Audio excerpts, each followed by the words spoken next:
for different reasons. That's one of the things that makes him so interesting. He is a founder in, environmentalism, comparative religions, natural science, all sorts of stuff. So he's really, really good to look at. So this is the book, Walden, that I asked you to read just a little bit of today. I first read it when I was a senior in high school. I worked at a hospital at night, and I was orderly, and sometimes it was quiet in between different emergencies, and I brought my copy of Walden and read it, and it was a very peaceful sort of thing to do in a very chaotic place. So I've read it many times after that. I've been up to visit Walden Pond more than once, and really enjoyed it. Actually, my son was born in a hospital about a stone's throw away from Walden Pond, so it always holds a special place for me. So here's Henry David Thoreau, right there, one of several pictures we have of him. He was born, raised, lived, died in Concord, Massachusetts, which is a town outside of Boston, 20 miles or so to the west. I don't know. It's not terribly far. It's easy to do a day trip there. If you go to Boston, next time you're in Boston, be sure to go out to Concord. Go to Minuteman National Park. That's where the American Revolutionary War really began, was out there. But it was also the home of Thoreau, and a lot of other really important things happened there for this little town. It certainly is old enough. It was founded in 1635. There is his house, which is a very nice house, very typical sort of house. He was an upper middle class person, and he had a good education, which we'll look at in just a minute. His father ran a pencil making factory, which is actually quite remarkable. If you've ever seen pencils made, I don't mean these mechanical plastic pencils. I mean old school pencils made out of wood with the graphite. They get them in. It's really quite fun to watch how they do it. But his father was a renowned pencil maker of Concord, Massachusetts. So it was a great town for Henry to grow up in, quiet, peaceful, surrounded by woods, surrounded by nature, which played a huge influence on him. He went to Harvard University. I think he's the first of our authors this semester to have actually attended a college, and he, full-time graduated. It was called Harvard College back then. It still actually is Harvard College, the undergraduate part of it. But he went there, and he wasn't terribly impressed by it. He said, if you just do your job and you endure it for 4 years, you get out with a degree. But at the end of it, when he did graduate, he knew an awful lot of stuff. He read literature. He was very interested in the scientific presentations and classes that they had there, the laboratories. He was really well positioned to go into law or medicine or the ministry or whatever else and be a successful person there in the 19th century in the Boston area. He was all set, had his ticket punched, but he wasn't really interested in that. It just wasn't something that impressed him that much. It wasn't something that drove him, inspired him. So he tried different things in his life, but he never wanted to be a professional. It never really interested him at all. He started out as a school teacher, but he didn't last very long at all because he refused to hit the kids. Capital punishment was standard back in those days. Actually, it was still used when I was young, when I was in school. I went to the office more than once, but it's thankfully passed away now, I hope, in most places. But Henry wouldn't do it. He just couldn't use that sort of beating to get people to learn. It just wasn't his style at all. He wasn't a violent person in any way at all. And so the teaching business didn't work out very well. He actually goes back and works at his father's pencil factory for a while. He is certainly eligible young man for marriage. I'm sure there were women who were interested in him, but Henry was not interested in them. He was not interested in in romance, sex, any gender, it didn't appeal to him. And you can, call him an asexual. I think that certainly is probably accurate. But I think Henry just would have thought, no, I'm just not interested in that. I just enjoy being by myself. I enjoy doing what I want to do, and I'm not interested in romance. I'm not interested in marriage and children and all of the complications that entails. So, like a number of authors that we've read this semester, he chooses a life of being single. He has friends, though. He's a very nice guy, a very friendly man. He makes friends fairly easily, including Ralph Waldo Emerson, who was nearby, Nathaniel Hawthorne, who was certainly nearby, some of the leading men and women, actually, of the day in literature, art, science, and all. He got to know them, especially writers. He wrote from the very beginning, and he was always interested in. He read voraciously, which is something you see in all of our authors this semester. And he wrote and he shared his works. And Emerson was a fantastically well-known essayist and a very famous guy at the time, and still is really. And he, gave him. Emerson encouraged him in his writing, and Hawthorne too, and others. And so it was a little reading group, a little writing group that they had there that really lasted for his entire lifetime, going over just things that people had written. He was a guy who always kept a journal. This is something that was much more common certainly in the 1800s, 1900s, even today. Some of you may keep journals. It's a very common thing to do. I've tried it a few times in my life. I usually last about a week and then realize that I lead a boring life. I don't really have much to write about. So I give up on the journals for a while. But Henry didn't give up. He kept going, and he filled his journals. He wrote hundreds, thousands of letters and sent them off to people. But journaling was really his main thing to do. He would go on walks all the time. Nobody could keep up with Henry. He was always heading out on a walk. He would walk 10 miles to visit a favorite tree. People wrote about that. He just had favorite trees he would go visit, like old friends. But he always took his journal and was always writing about his experiences. Now, what did he believe? Well, that's a little bit tougher. And what I have here is the word transcendentalism, which is a big, long word, which is so very hard to define because it means so many things to so many different people. It's like existentialism, it just, what does that even mean? Well, transcendentalism, I think I broke it down here. Let me see. Yeah, well, yeah, I did. Wait, back. Yeah, transcendentalism, really in a nutshell, was a respect for nature, very much involved in nature, to the sense of being attuned to the natural world, almost to the point of pantheism, really, I guess you could say. Pantheism is a belief that God and nature are synonymous and interchangeable, that they are not creator and creation, but one. And this is a very appealing philosophy to a lot of people. It's certainly not a Christian philosophy. Christians believe that there's a creator who creates creation that reflects that creator. But pantheists aren't like that at all. And so transcendentalists, most of them would probably fit under that category. It was very much I just realized that looks an awful lot like Provost Kendra Kilpatrick here.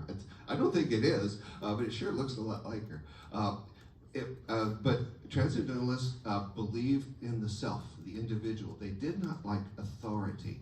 They did not like the church or government telling them what to do. They believed people were basically good. That if you got a person who was not scared, was not hungry, was not exhausted, that person would probably make the right decisions. And probably show kindness and respect for others. So it was a belief in the fundamental goodness of people, not that people couldn't do wrong. Boy, they certainly believed that. But fundamentally, people were good, and they had to find their own path. there's a lot more to it than that. But Thoreau and Emerson and others were certainly in that group. Well, this is where he went. You read some of Walden. This is his cabin, his hut there. And it's on the shores. You can't see Walden Pond, but it's nearby there. He lived there for almost 2 years, and he went to live deliberately, as he says, and they put it on the sign there right by the cabin. I went to the woods because I wished to live deliberately, to front only the essential facts of life, and see if I could not learn what I had to teach, what it had to teach, and not, when I came time to die, discover that I had not lived. So what he did was this experiment for a couple of years. This is just outside of Concord. It's not far away. It's not Antarctica or something that he went to. He actually walked back and forth to town pretty much every day to visit friends and buy salt and flour and whatever he might need. But it was a very deliberate attempt to go out and live in the woods and see what it was that he could get by with. This is the inside. You can peek in the door. It's actually, I think, bigger than my first apartment. It's not that bad. So this was what he had: a bed, a few chairs, a table, a writing desk, absolutely, a fireplace to keep warm in the winter and to cook food. But he writes about, what is it that people really need? That's what he wanted to find out, and that's the wonderful thing. One of the many wonderful things about Walden is trying to figure out what it is that we need in our lives. He also grew a lot of his own food. He was mostly a vegetarian at a time where there really weren't many vegetarians. Occasionally, he writes, he would get really hungry and go out and eat a woodchuck or something like that, but that didn't happen too often. I don't think woodchucks taste that good either. But occasionally he would eat meat, so it wasn't like, an absolute to him. But mostly he led a vegetarian lifestyle. And some people would say to him, how can you do that? People need meat. And he said, no, look at cows, look at deer. They don't need meat. They do just fine. So he grew a lot of vegetables. He had a bean field, which is a very famous chapter of Walden, where he talks about bean fields and growing growing this food in an almost meditative sense, like something you would get from a Buddhist text or a Benedictine monk text, where they talk about the sanctity, the holiness of labor.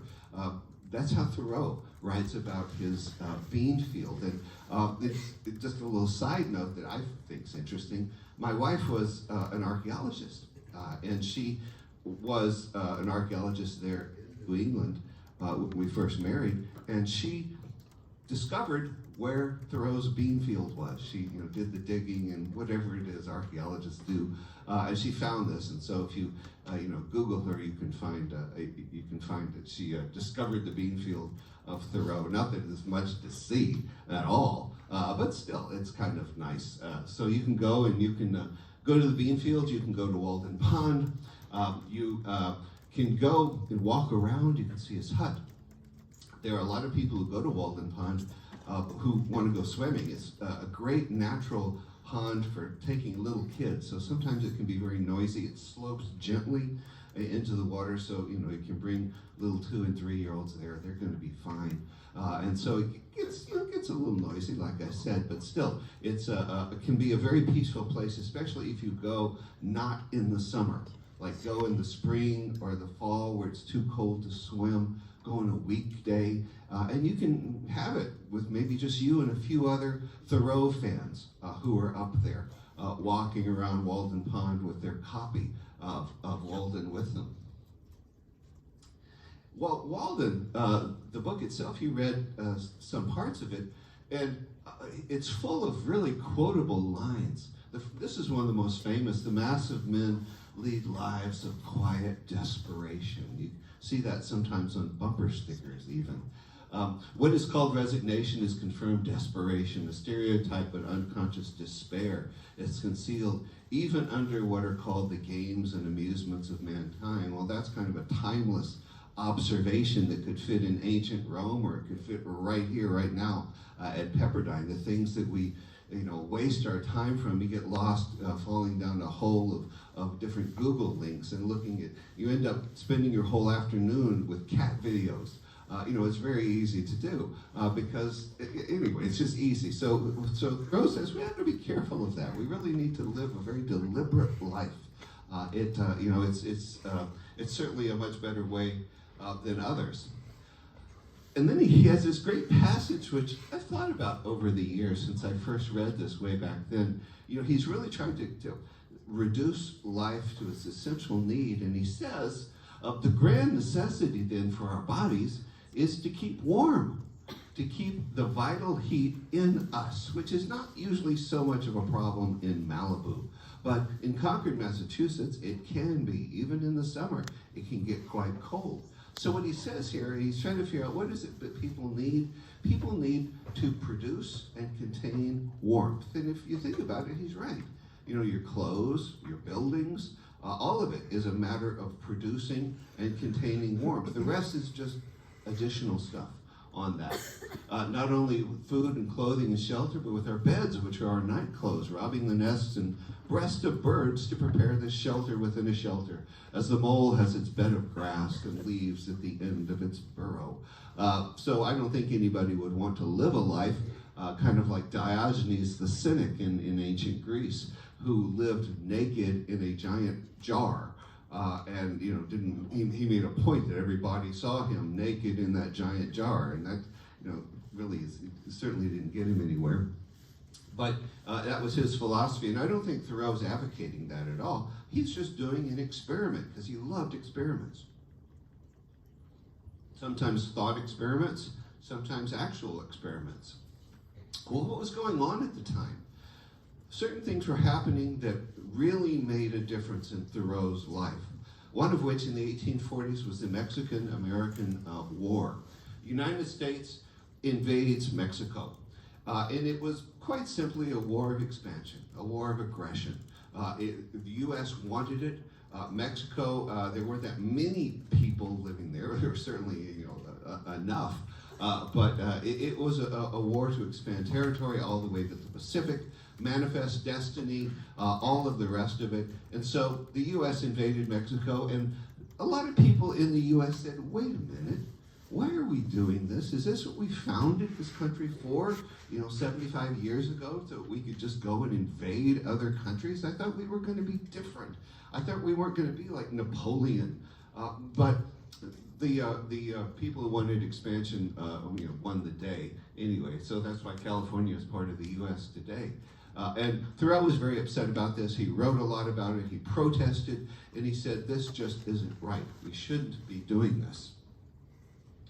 But even more so, slavery. Thoreau lived before and during, a little after the Civil War. Slavery was not in Massachusetts at the time, but it was certainly something that was very much on people's minds. And he spent a lot of time talking and writing and speaking about slavery and just trying to convince people that this is a really horrible thing, not just for the enslaved people, but for all of us. It tears down all of us. We just can't do it. We have to get rid of it. So he's in the hotbed, Massachusetts is the abolitionist movement. That was certainly the center of it. But still, it's something he is extremely passionate about and worked very, very hard in his way to get rid of it. He also, there's a really interesting incident in American history just before the Civil War, which you may know about, and it's John Brown, who was a abolitionist. He was very much against slavery, but unlike a lot of people, John Brown said, I'm going to do something about this. So he goes to Harper's Ferry, Virginia, takes it over, kills some people, and says, I'm going to start a slave war, which is going to spread throughout the South, and we're going to liberate all of the enslaved people. And so, it didn't work, actually. He was put down by the U.S. Army, led by Colonel Robert E. Lee, interestingly enough, before he was a general. But he became a celebrated cause at this time. John Brown did. He was arrested, put in jail. He was going to be executed. And so you got a lot of people actually rooting for this guy, even though he killed people, even though he was basically a domestic terrorist. But still, a lot of people thought he was on the right side. He had the right idea. And so you saw a lot of people pushing for John Brown, giving it a Christian spin, certainly that John Brown is doing his Christian duty. And Thoreau was one of them, which is in some ways kind of surprising because he was not a violent man. But he supported John Brown and really pushed for the freeing of John Brown, but it didn't work and he was executed. Thoreau didn't just write and talk. He was part of the Underground Railroad. He was part of the clandestine movement of people, of slaves from the South, first up to the free states and territories in the North, but then laws were passed that any slaves that were captured, former slaves that were captured in the North, had to be returned to the South, and so the Underground Railroad spread farther north. He certainly was not a major figure in the Underground Railroad. He wasn't Harriet Tubman. But he played his part. He did his best. He got involved. He risked doing illegal things in order to help people escape from slavery because he believed very, very much that it was wrong. You read Walden, but he wrote a book called Civil Disobedience, which if you buy a copy of Walden, buy the whole thing, or go to the library and look at it, look in the back of it. In about the last 12 pages of any copy of Walden will usually include his essay on civil disobedience. And this is the duty, the responsibility of people, he writes. If there is something wrong in this world, if there is a Mexican war, that we're invading Mexico, if there is slavery, it is your duty to stand up and to disobey the government that is promoting this unjust activity. He was really one of the first people to say things like this. Nonviolent, aside from the John Brown thing, he really didn't support violence at all. But he was he said, you've got to stand up and be counted. And so he wrote about this. And this is really what he's best known for historically, and what his influence was on some very important people. There's this great apocryphal exchange. It's Emerson there, and there's Thoreau behind jail. And Emerson says, "Henry, why are you here?" And Thoreau says, "Why are you not here?" It didn't really happen, but it could have happened. I think it was certainly the way that Thoreau thought. And so he was imprisoned, at least for a little while, for his anti-slavery and civil disobedience activities. Certainly the Mexican-American War as well. But, as I said, he was a guy who had a lot of irons in the fire. He was known certainly as a person who was very much against injustice, but he was also a fantastic nature writer. And he loved going on walks and hikes. And he wrote other books that are not nearly as easy to find, but one of them is the Week in the Concord and Merrimack Rivers, where he goes up into the White Mountains and writes about that. He goes to Maine and he climbs Mount Katahdin, which is up in Baxter State Park in Maine. It's only around a mile high, so compared to Sierra's Mount Whitney, it's nothing. But it's really high for Maine, and so it's not an easy climb. And he goes up there and climbs it and writes about it. But it's not just a matter of like writing and saying, "I climbed the mountain, aren't I amazing?" He writes about what he saw there, the descriptions of the flowers, the grass, the little animals, the rocks, all of it. He has a fantastic ability to observe and to talk about what he observes. So he becomes known a little bit as a nature writer during his life, but that is also a major factor in his influence, even until the current day. Well, he lived a decent, well, not a terribly long life, but long enough. He's on his deathbed, and we get another one of these famous stories, whether or not it's true, who knows. When asked by his aunt on his deathbed if he had made his peace with God, that should be a capital G, he responded, "Why? I did not know we had quarreled." It's a very Thoreau sort of thing to say, because he didn't believe in God in the Christian sense.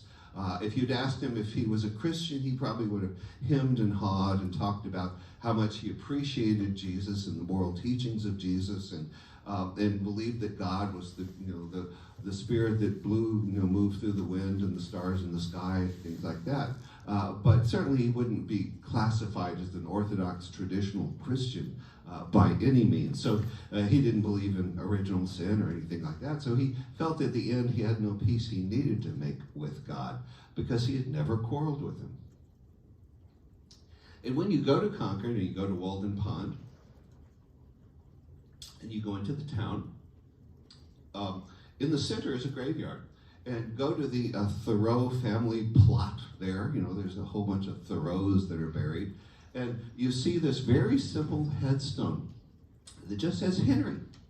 And I went to graduate school in Boston, and one of the very first things I did when I had a free weekend before things got too crazy was to rent an old car. No, actually I took the train out to Concord and walked around and walked out to Walden Pond and walked back into town and went to the graveyard. And I have a picture of this little headstone there that I took in the 80s. And people will bring, remembrances there. I almost said offerings, that's not true. But you get a lot of people who bring flowers, pine boughs. You'll get some people who bring pencils, which is really kind of fun. I think both celebrating his family business as a pencil maker, but also him as a writer, because he wrote a lot in pencil. Ink was more expensive, so he would often write in pencil. But you can go and visit his little grave there, very humble, very modest, and I think Thoreau would have been very happy with that grave, with just his first name on it. As I said, he was incredibly important in environmental science and environmentalism. He was really, it's hard to say who was first at anything, but he was one of the first people who you could legitimately call an environmentalist, certainly in the United States. He was very interested in the balance of nature, which was a phrase that would have sounded very strange before Thoreau, but something Thoreau talked about. And he just talked about the place of humans in the world, but also the place of birds and fish and animal and all the rest. He was very much concerned with environmentalism, and he would explain it to people, and they just sort of scratched their head because it was a new kind of idea, but it was an idea that took root and that spread, and certainly is very important today. I think Thoreau, if he were alive today, would be very much an environmental activist. He was not just somebody who went out and said, "Oh, that's a pretty flower. Oh, that's a really cute marmot." Then he eats it. But he was somebody who was really respected science, like Mary Shelley did, and it was trained and would do experiments. So he would go out and do experiments, environmental biology, wildlife biology experiments, and collecting of eggs. For one thing, is what he did. Maybe that's not the best environmental idea, but he's just getting started, so I'll give him a break. So he collects eggs. These are actually Thoreau's eggs that are in one of the Harvard museums, which somehow they've preserved. I don't even know how, but they have. And so he collected these and described them and writes about all kinds of natural science. He was a big fan of Charles Darwin, who was a little bit earlier, they overlap some, but he was a huge fan, loved Darwin's writings on the Galapagos Islands and all the iguanas and other things down there. And Darwin was a real model for him in his observations of nature. So very much a hands-on experimental science, a scientist. Politically, when you think of the word anarchy, if you ever think of the word anarchy, you probably think of somebody running down the street with a torch and wearing a mask and throwing rocks through a Gap store in Santa Monica or something like that. That's the way we think about anarchy. Thoreau wouldn't have believed in any of that, but he would have described himself as an anarchist in the literal Greek sense of the word, as no power. It follows from his transcendental beliefs that government and church shouldn't be telling us what to do. We should follow our own hearts and our own moral guidance. And that was how he felt politically. He said, the very best government is one which doesn't exist at all, which is kind of what Karl Marx said too. You know, he said the purpose of communism is to eventually do away with itself. But if you had to pigeonhole him, you would call him more of a classical anarchist, somebody who wanted as little government as possible. He, would certainly believe in helping people and all that, but he always wanted to reduce government as much as he possibly could. Interestingly enough, too, this is also a time when the West is beginning to be exposed to literature from India. Remember what's going on the other side of the world. The British, who've been trading in India, now go full force and take over almost the entire subcontinent. And so what you have, in addition to soldiers and merchants there, are scholars who go, and they are very interested in Sanskrit literature. They begin to learn Sanskrit. They translate the Rig Vedas, the Mahabharata, and classic Indian literature, including the Bhagavad Gita, which is actually a section of the Mahabharata. It's not like, it's just one It's really good. If you ever want to read it, it's about war, which is why I think it appealed to Thoreau. It was talking about our duties and should we fight. And it's got a guy named Arjuna who's a prince, and his charioteer is none other than the god Krishna. And so it's a really interesting debate about war and about fighting. And Arjuna, what it is, it's the start of a battle. And Arjuna's ready to go, and all of a sudden he just sits down. And he says, I can't do it. I cannot kill those people. They are human beings like me. I can't do it. And so that's when they have the great conversation. So he was an avid reader. He didn't know Sanskrit, but he read works in translation that were being made for the very first time. So he was exposed to Eastern literature and Eastern culture and Eastern religion, which often surprises people. They tend to think that Eastern religion in the United States began its influence like maybe with the Beatles and their trip to India and gurus and all, but it didn't. It goes back 100 years or more before that. So Thoreau is very interested in Eastern literature, Eastern philosophy, and all of the ideas and traditions of India, but not just India, but India especially. Now, one thing I bet you didn't know about Thoreau is he was probably the very first person in America who practiced yoga. That's not him, that's an actor recreating this. But he read about yoga and tried different yoga positions. I think that guy is floating up above a tiger skin. I'm not sure how he does that. But yoga, nobody had heard of yoga. People walking by Walden Pond out in the woods looked at him and they thought, what on earth is this guy doing? So he's sitting in these different positions. He doesn't even have one of those nice little roll-up mats that people carry around. But he's out there doing yoga, looking at the pond, using it as a spiritual discipline, a spiritual meditation, which, yoga is very much that today. It's only has very tenuous ties with its roots in Hinduism. You get Christian yoga, you get hot yoga, which I can't believe people do hot yoga. It just sounds crazy, but they do it. And so you get all sorts of varieties of yoga. But Thoreau, Henry David Thoreau, was one of the very first yoga practitioners in America. Now, he had a huge influence on people, not just with the yoga. Yoga, not especially, really. It didn't catch on like it did in the, 80s and 90s. But a lot of his works, especially his works on civil disobedience, were incredibly influential. Gandhi, who founded the modern Indian state, was a huge fan of Thoreau and read his civil disobedience many times. read it for the first time when he was a young lawyer working in South Africa. And he writes about how important Thoreau was for him, and so by extension to really the founding of the Indian state, which is interesting because Thoreau drew on Indian philosophy and literature and religion, and in a way gave it back to India through Gandhi. Dr. Martin Luther King, also a great fan of Thoreau.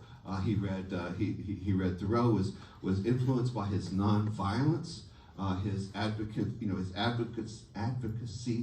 against injustice. Hugely influenced on Dr. King and a lot of other people as well. Tolstoy, great writer, Russian writer. Thoreau was translated in decades to come into Russian and other languages where he could be read. And Tolstoy says he's just magnificent, and absolutely fantastic writer, civil disobedience and other things as well. So that's, in a lot of ways, his most influential legacy is about civil disobedience, about standing up against what he perceived injustice to be. But also environmentalism. If you take a course on environmental literature, environmental history in the United States, I bet you're going to start with Thoreau, or at least he's going to be in there somewhere, because he's just so fundamental to the whole movement, the whole interest in environmentalism. People like Edward Abbey, who you may not have heard of, but he was a great environmentalist in the 60s, I think is mostly when he worked and wrote. But he praises Thoreau up and down and talks about, he just never would have done what he did if it wasn't for Thoreau. And a lot of other environmentalists as well were deeply, deeply indebted to Henry David Thoreau. So a surprisingly influential man in a lot of different ways. His writings on, well, everything were very important, but he led a very quiet life, a life where he didn't try to get attention, didn't want to get noticed. He wasn't like Dickens. He did give talks, he did give lectures, but they were not to make money or anything like that. They were just to tell people about his ideas. I think that's it for today. So next time, Leaves